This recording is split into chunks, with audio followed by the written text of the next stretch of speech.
I am live. I'm reading The Last Barrier, written by Reshad Feilds, a Sufi journey, it says here. It was published in 1976, and he is in Turkey. His teacher is Hamid, and we are here in chapter 9.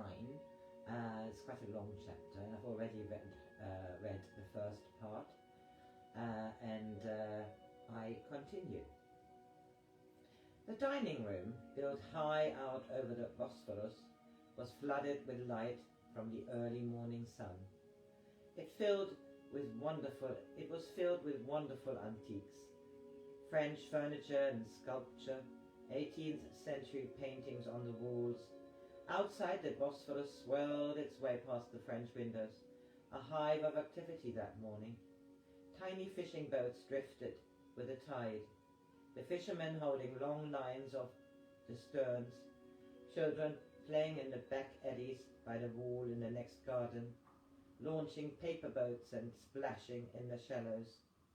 The Bosphorus is about a mile wide at that point, and everywhere there were boats, big tankers flying Russian flags, small tramp steamers laden to the gunwales, barges piled high with coal, luxury cruise liners anchored out in the middle of the water, their passengers being unloaded into smaller craft. There were fishing boats, speedboats, tugs and rowboats and ferries, moving so close to the front of the house that I could see the faces of the people below decks, looking out through the glass viewing panels. The view was so engrossing that I did not hear Hamid enter the room. "Well?" he asked. He had brushed his hair and changed his pyjamas for a loose-fitting Turkish shirt over blue trousers. I started by apologizing and explaining how the taxi driver had taken me across on the ferry because it had been impossible to explain to him what I wanted. Hamid listened for a while, told me that I was an idiot, and then suggested breakfast. Of the girl he did not say a word. The atmosphere in the room reminded me of the time on the mountain when he had become so angry. While he was out of the room preparing breakfast, I tried to center myself and not to react to the fear that was mounting inside me. Something was wrong, I knew. In the hotel in Konya, I had felt quite sure that I was doing the right thing. But now everything was different. Perhaps I had made a mistake again, and I would be asked to leave. My mind was preoccupied with these thoughts, but nothing was said over the breakfast table. We ate bread and fruit and drank thick, sweet Turkish coffee. It was not until we had finished eating that Hamid spoke to me. "Now you will please tell me all that has happened since last we met." I tried to remember all that had transpired since I had left him in Side, looking back over the days and hours to fill in the details. He seemed to want to know everything, just where I had stayed, what food I had been eating, who I had met, and so on. I told him about the tombs being closed and of my meeting with a sheikh. This seemed to interest him not at all. He gestured impatiently at my description of the seeker and returned to the subject of the tombs, cross-examining me again as to the times of my visit and the reasons that the tombs had been closed. "And why did you not stay another night, so that you could do what I told you to?" he asked.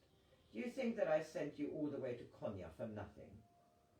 What about the dervish you met at the amphitheatre in Side? Do you think it was just coincidence that you met him, and that he mentioned Mevlana to you? You're so thick and stupid, and you don't listen. You have forgotten the purpose for which you came to me. Once more you have wasted my time, and this is the last time. Will you please learn that you are not here to waste my time or anyone else's, and you are not here to go on your own trip, or to think you know anything at all. You are here to be introduced into the way, as you yourself requested. So far, you have been tested, and mainly you have failed. You failed the test of courage up on the mountain, which was also a test of trust, and still you could not see. You keep looking at the form of this world, just as you insisted that a rock in the road had damaged the car. You said you trust me, but you deny that trust again and again. What sort of pupil are you anyway? I should have sent you back to England and your antiques business weeks ago. You simply will not listen. Can you not understand that all creation is, and always will be in one moment of time? This means that what can be accomplished in a week depends entirely on our degree of trust and on getting rid of our own little wills for a greater and higher will, the will of God. But Hamid, I began. Don't interrupt me, he roared. You have got me into all sorts of trouble because of your lack of trust, and now your lack of patience. If you had stayed one more day in Konya, you might have been received. But now you are back here, having achieved nothing at all, and we will have to start all over again. I tried to tell him why I had returned to Istanbul, but found that I didn't really have an explanation. You see, the Sheikh said that I could travel to Istanbul with him, and he said that as the tombs had been closed twice, perhaps it was not the right time for me to visit them. So I thought that I could go back another time. You thought nothing. You did not do what you were asked to do, and you did not think at all. I have been watching you very carefully these past weeks, and I see that you are still caught in the world of attraction. You want to come to know God, do you? You want to come into being, to come to love. Yes, Hamid, I do. Then you must understand that you cannot come to love through attraction. You could not see that you were caught by your craving for phenomenal or psychic experience, and therefore you went to the seeker and thought that it was all wonderful and that your journey had been fulfilled. But it was wonderful, Hamid. Wonderful it might have been, but that was not why you were sent to Konya. I keep telling you, you still have not got over the world of attraction. First, you must come into the knowledge of yourself, and that cannot be discovered through attraction alone. Love without knowledge is only a little better than useless. First, you must have knowledge, and then you are led, inevitably, to love. If you try to do it in the other way around, there is a very real danger of reverting to an elemental state. Do you remember my warning to you about the condition of the world today? It is your responsibility to look after your world, and it is also your responsibility not to revert to a condition that is below your dignity. Do you understand what I mean? I found myself quite confused. It was true that I had been attracted to the seeker and to the world of the dervishes, but had Hamid not sent me on this path himself when he had sent me in search of the Sheikh in Istanbul? I asked him about this. Did you not tell me, he answered, that the Sheikh, or whoever he is, said that he did not know me? Yes, I replied. Then is your question not answered? I sent you to the Sheikh to see whether or not you would find him. I knew that if you were to find him, then you were still bound. If you were to find him, then you were still bound to the world of attraction, and would be caught in the glamour of it. If you did not find him, then you would be free of that and could go on. The trouble is that you do not yet turn straight to God. You are still using your own will, and that is where the trouble lies. If you were to turn, then you would know that you'd be given exactly what you need to do his will. Certainly the seeker was wonderful, a great experience for you. But what was the original intention of your journey to Konya? You were to go and pay your respects to the 3 saints. What actually happened was this. When you experienced the seeker with a group of dervishes, you immediately got caught in your own will, your own craving for experience. Surely that is a trap.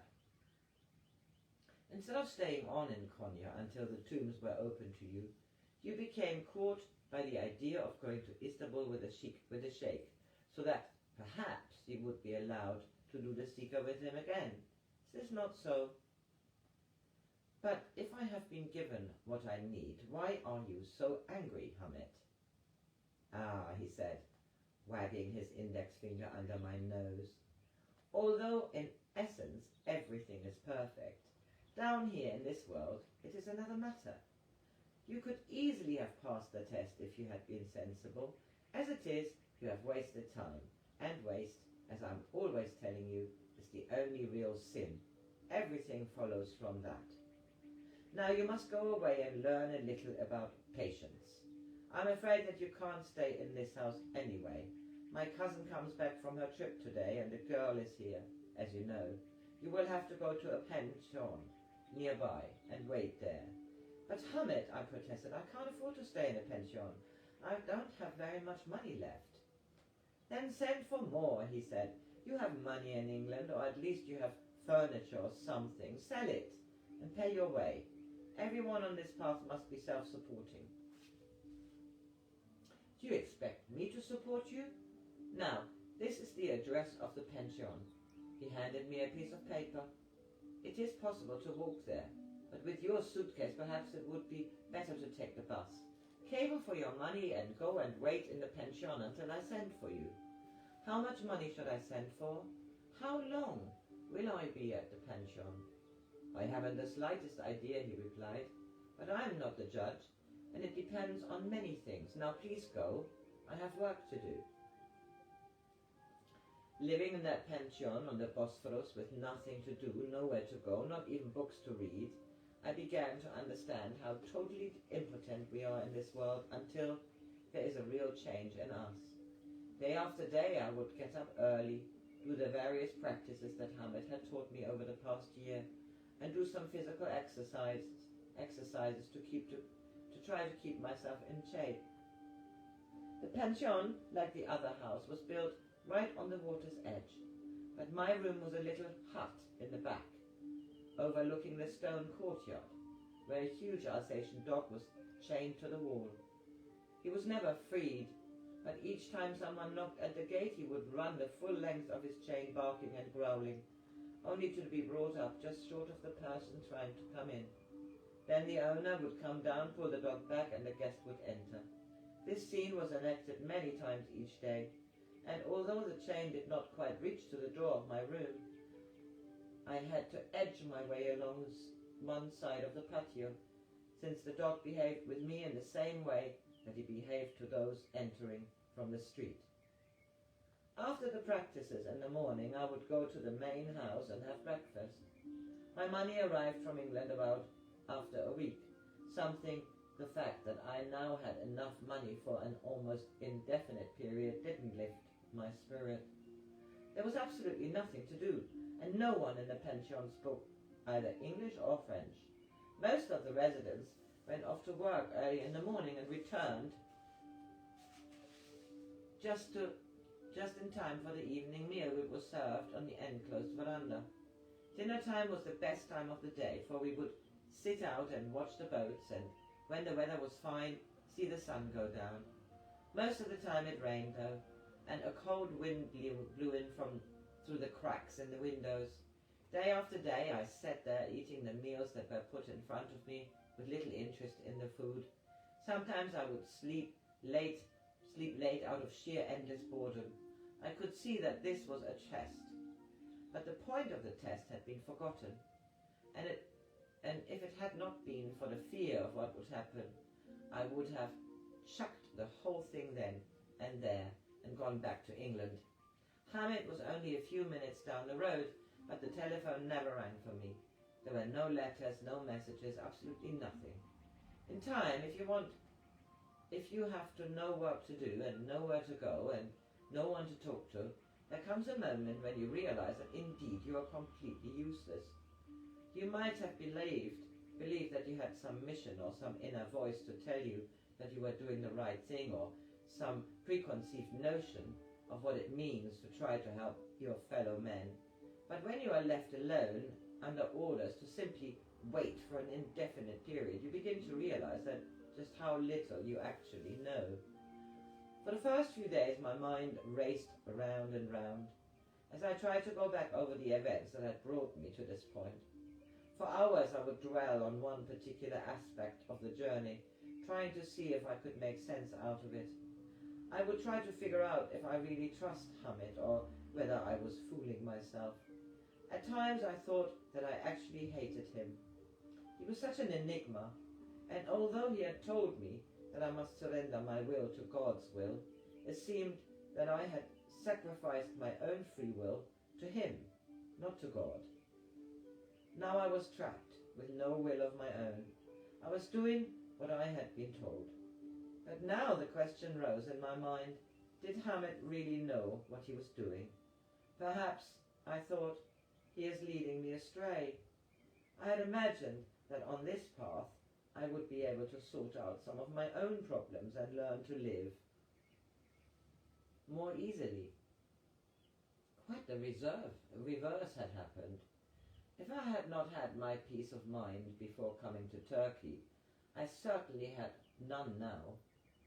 Here I was, stuck in the middle of Istanbul, not knowing what would happen or whether anything that I had been through was of any benefit at all.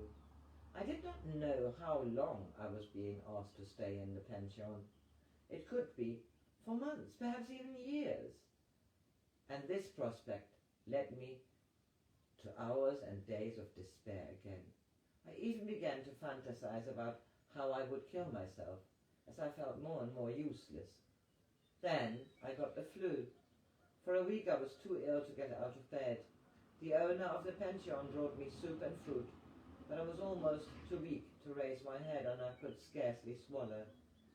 Since I did not get any better and was running a high fever, he insisted on bringing in a doctor, who gave me penicillin shots, charged me exorbitantly, and returned every day to repeat the performance. I got weaker and weaker, so that when the fever eventually did go down, I could scarcely walk across the yard. The owner was not very sympathetic. He was worried about the responsibility of having me there, and he was quite suspicious of me anyway, because all I ever did was to sit about or sleep all day. After another week I began to feel a bit stronger, and the weather had grown delightfully spring-like. There had been no word from Hamid, and by now I was convinced that I had failed, whatever test I had been given. I was weak. I had lost weight. I had ceased to care one way or the other whether I was on the spiritual path or off it, and I was no longer really interested in finding out the truth, whatever that might be. I wanted to just get the hell out of that place as soon as I was strong enough and go back to England to try to take up my life where I had left it. Life had become pointless. The whole journey had become a nightmare rather than an adventure, and although I kidded myself that I had the courage to call Hamid, I knew that really I was too scared to pick up the phone. So I make a break here. Today is the 8th of July, and I hope you have a lovely day.